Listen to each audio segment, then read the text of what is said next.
ఇవాళ పొద్దున్నే బొంబాయి రవ్వ ఉప్మా చేద్దాం అనుకున్నాం, కానీ రవ్వ ప్రీ రోస్ట్ చేసి లేదు. అందుకని నేనేం చేస్తున్నానంటే స్టవ్ మీద రోస్ట్ చేయకుండా మైక్రోవేవ్లో పెట్టి రోస్ట్ చేస్తున్నా. ఫస్ట్ 1 మినిట్ పెట్టి చూస్తాను, తర్వాత ఏమవుతుందో చెప్తాను. బొంబాయి రవ్వ ఉప్మాకి నేను 2/3 కప్ రవ్వ తీసుకుని ప్రీ రోస్ట్ చేయడానికి మైక్రోవేవ్లో పెట్టాను. దానికి కావాల్సింది ఒక చిన్న బంగాళదుంప, తగినన్ని ఉల్లిపాయలు, పచ్చిమిరపకాయలు, అల్లం, తాలింపులోకి జీడిపప్పు, కరివేపాకు, ఉప్పు. సరేనా? అంత రెసిపీ ఎలా చేస్తానో చూపిస్తా. ఈ 2/3 కప్ రవ్వ చక్కగా వేగిపోయిందండి 1 మినిట్కి. సో రవ్వ వేగిపోయింది. నెక్స్ట్ స్టెప్ ఏం వస్తుందంటే నేను 1:4 వాటర్ పోస్తానండి. సో ఇది 2/3 కప్ రవ్వ అంటే అప్రాక్సిమేట్గా ఎన్ని ఎంఎల్ అంటే దీనిలో 120 ఎంఎల్ అని ఉంది. దానికి 4 టైమ్స్ అప్రాక్సిమేట్గా తీసుకుని అంటే అరౌండ్ 800 ఎంఎల్ మైక్రోవేవ్లోనే వాటర్ని హీట్ చేస్తున్నా. ఏదైనా వంట త్వరగా అవ్వాలంటే ఏం చేస్తాము మనం, వాటర్ ఒకటి కుకింగ్ టైం ఎక్కువ పడుతుంది స్టవ్ మీద. సో ఆ టైంని బైపాస్ చేయడానికి we're putting it in the microwave. దీనిలో నేను అప్రాక్సిమేట్గా ఒక 3.5 మినిట్స్ పెట్టాను.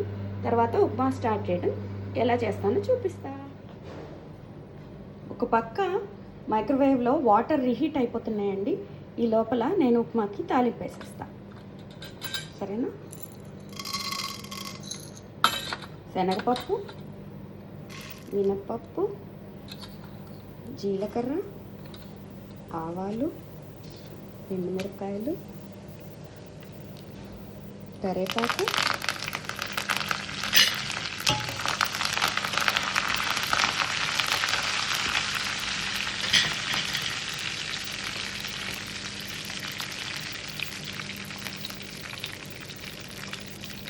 తర్వాత పచ్చిమిరపకాయలు,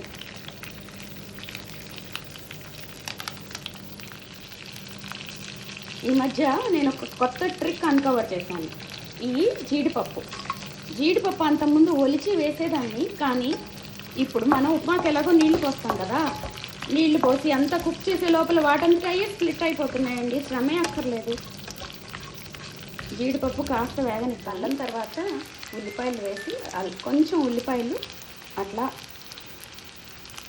లైట్గా కొంచెం మెత్తబడంగానే బంగాళదుంపలు సన్నగా కట్ చేసాం కదా, ఈ పెద్ద వేగక్కర్లేదండి. ఒక్క క్షణం 1 మినిట్ మగ్గితే తర్వాత ఆల్రెడీ నేను ఒక 800 ఎంఎల్ అప్రాక్సిమేట్గా వాటరు మైక్రోవేవ్లో ఒక 5 మినిట్స్ పెట్టాను. మీకు తెలుసు కదా, ఆల్రెడీ నేను ఒక 2/3 కప్ రవ్వ తీసుకొని దాన్ని 1 మినిట్ మైక్రోవేవ్లో పెట్టి రెడీగా ఉంచుకున్నాను. మైక్రోవేవ్లో పెట్టి 1 మినిట్ ఆల్రెడీ ప్రీ రోస్ట్ చేసుకున్న రవ్వ రెడీగా ఉంది, బొంబాయి రవ్వ. ఓకేనా? ఈ ఉప్మాకి తగ్గంత ఉప్పు వేస్తున్నానండి, తగినంత. ఇది వాటర్ నేను కొంచెం పల్చగా చేసుకోవటం అలవాటు మా ఇంట్లో. సో వాటర్ని బట్టి వాటర్ వేసిన తర్వాత వాటర్ని అడ్జస్ట్ చేసుకొని ఉప్పును కూడా సరి చేసుకుంటాను. నిమ్మకాయ వేసుకుంటే ఆ పులుపుకి తగ్గట్టు ఇంకొంచెం ఉప్పు వేసుకోవాలి. నేను అంత నిమ్మకాయ వేసుకోనండి, చాలామంది బొంబాయి రవ్వలో నిమ్మకాయ ఇష్టపడతారు. ఓకేనా?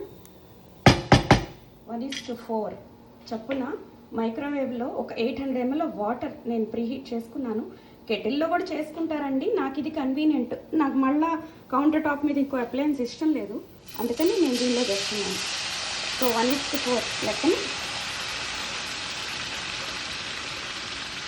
ఆల్రెడీ వేడి చేసిన వాటర్ 1:4 వేసేసాను. ఇది చక్కగా నీట్గా కలపాలి. ఇట్లా చేసుకుంటే ఏంటంటే ఉండలు కడతాయా కట్టవా అనే టెన్షన్ ఉండదండి. ముందే ఎసరు పోసేసి రవ్వ పోస్తే కొంచెం కొత్తగా చేసే వాళ్ళకి ఉండలు కడుతుందని భయం ఉంటుంది, కానీ ఈ ప్రొసీజర్లో అది ఉండదు. నేను వేసుకున్న ఉప్పు నాకు కరెక్ట్గా సరిపోయిందండి. నేను ఎసరు రుచి చూశాను. సో ఇది చూడండి చక్కగా ఎలా నీట్గా అవుతుందో. ఓకే, దగ్గర పడేంత వరకు ఒక్క క్షణం మూత పెట్టేసి వదిలేద్దాం. వదిలేసాక ఫైనల్ అవుట్కమ్ చూపిస్తాను. చూడండి, ఒక 2 మినిట్స్కి అది ఎంత దగ్గర పడిపోయి కుతకుతలాడుతుంది, సిల్కీ అండ్ స్మూత్.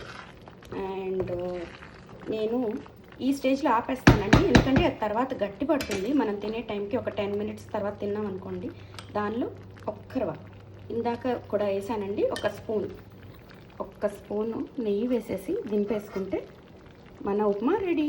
మూత పెట్టేద్దాం, తినేటప్పుడు తీసుకొని తినేద్దాం. స్టవ్ ఆపేస్తున్నా.